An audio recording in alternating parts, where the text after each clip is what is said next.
আমার বিয়ের আজ ৩ বছর পরে আমি আমার স্বামীকে আবারও চিনলাম। আসসালামু আলাইকুম। আমি নওরেন নুজা। নুজা গল্পের শুরুতে আপনাদেরকে স্বাগতম। আজ রোজা একটা গাউন পরেছে, কালো পাথরের স্টোন বসানো, একদম থিমের সাথে মানানসই।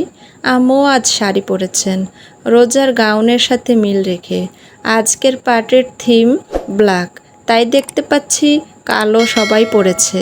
রেজওয়ান পরেছে ক্লাসিক ব্ল্যাক স্যুট, যার কাট ও ফিটিং এতটাই নিখুঁত যে বোঝাই যায় এটি কোনো হাই অ্যান্ড ডিজাইনের তৈরি। ভেতরে সাদা শার্ট, কলারটা একটু খোলা, হাতে ওনার ব্র্যান্ডের ঘড়ি, পায়ে লেদারের জুতো, চুলগুলো হালকা এলোমেলো, নীলচে কালো দেখে, ক্লিন শেভে। নিচের পার্টিতে দাঁড়িয়ে থাকা রেজওয়ানকে দেখে মনে হচ্ছে আমার মার্কিন কোনো প্রিন্স দাঁড়িয়ে আছে। রুমে যখন রেজওয়ান রেডি হচ্ছিলেন আমি তাকে বেলকনিতে দাঁড়িয়ে লুকিয়ে লুকিয়ে দেখছিলাম। সত্যি বলতে এরকম ওনাকে নিজের মাহরাম মনে করতাম। উনি আমায় ছেড়ে চলে যাওয়ার পরও আমি পুরো 2 বছর প্রতিটি মুহূর্ত ওনার ফিরে আসার অপেক্ষায় ছিলাম।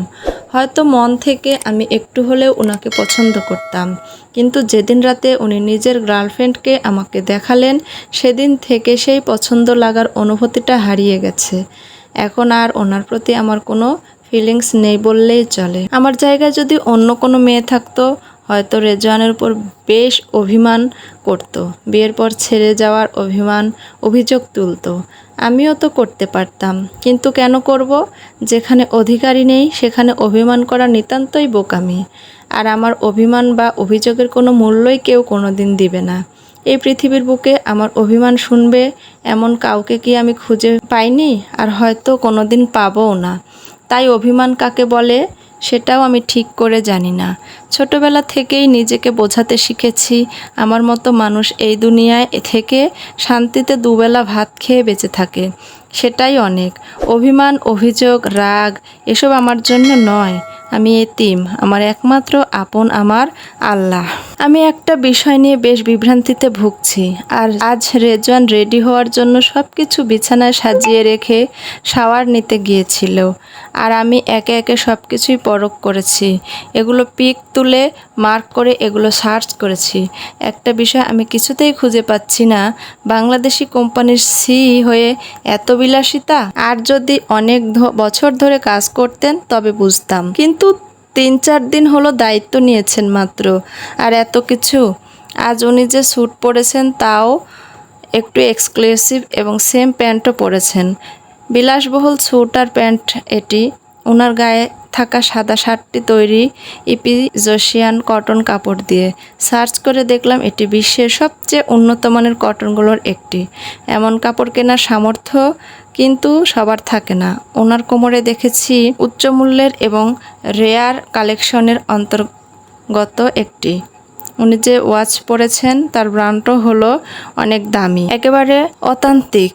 ওনার পরা লেদারের জুতো সার্চ করে দেখলাম এটিও খুবই এক্সক্লুসিভ, হাতে তৈরি ব্রিটিশ ক্লাসিক শো। ওনার গলায় যেই ঠাই সেটিও কিংবদন্তি ফরাসি ব্র্যান্ড। হাতের আঙ্গুলে পরেছেন দেখছি একটি ব্ল্যাক কালো রিং, টাইটেনিয়ামের তৈরি। এটি রাফ এবং এলিফ্যান্ট অ্যাকচুয়াল স্টাইলের।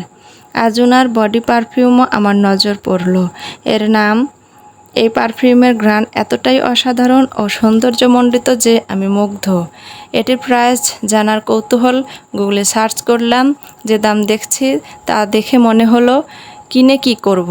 চোখে দেখেছি, ঘ্রাণেও মুগ্ধ হয়েছি, এটাই যথেষ্ট। এখন আমার প্রশ্ন, এই এত এক্সপ্রেসিভ জিনিসগুলো রেজওয়ান কিভাবে ব্যবহার করেন? কিভাবে এত টাকা কোথায় পান?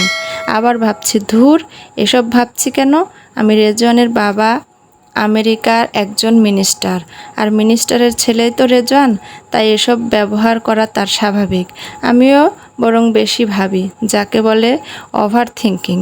এই জিনিসটা সত্যি আমার অতিরিক্ত রকমের আছে। আমি একটা বিষয় নিয়ে যখন ভাবতে শুরু করি, যদি বিষয়টা ভয়ঙ্কর নাও হয় আমি তা ভয়ঙ্কর বানিয়ে ফেলি। আমার এই ওভার থিঙ্কিংয়ের ওভার ট্যালেন্ট দিয়ে এই অভ্যাসটা ছাড়তে হবে, নইলে নিজের অভ্যাসে নিজেই বাস খাবো। অনেক মেয়েকে দেখলাম রেজওয়ানের সঙ্গে কথা বলছে। মেয়েগুলো স্বাভাবিকভাবে ওয়েস্টার্ন পোশাকে, চটপটে প্রাণবন্ত। রেজওয়ানও হাসি মুখে তাদের সঙ্গে কথা বলছেন, হাসছেন। ওনার সেই হাসি দেখে কেউ তো মুগ্ধ হয়ে তাকিয়ে আছে। আর এখন এসব দেখতে আমার ভালো লাগে না, তাই চুপচাপ বেলকনিতে রুমের দিকে পা বাড়ালাম। ঠিক তখনই স্পিকারে ভেসে এলো এক ঘোষণা, রেজওয়ান শেখ গান গাইবে।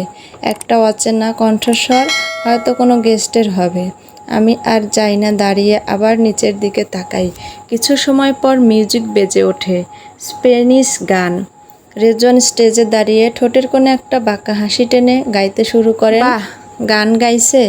আসার পর থেকে একটা ওয়াক্ত আল্লাহর বান্দাকে নামাজ পড়তে দেখিনি, একটা বার সেজদায় দিতে দেখিনি। যত কুকর্ম, শয়তানি, ইবলিশি, এসবের মধ্যে রেজওয়ান শেখের পিএইচডি করা। গান, মুভি, পার্টি, এগুলোতে ওস্তাদ তিনি। রাজিয়া শেখ নিজের ছেলেকে মানুষ করতে পারেননি, সত্যি মানুষ করতে পারেননি, আস্ত অমানুষ বানিয়েছেন। প্রতিটি মায়ের উচিত সন্তানকে দ্বীনের শিক্ষা দেওয়া, কিন্তু আম্মু রেজওয়ানকে সেটা দেননি হয়তো ঠিকভাবে, তাই এমন হয়েছে। তো যাই হোক, পরের সংসার, পরের জীবন নিয়ে না ভাবি, নিজের অনিশ্চিত জীবন নিয়ে ভাবি। কী যে হবে আমার একমাত্র আল্লাহ জানেন।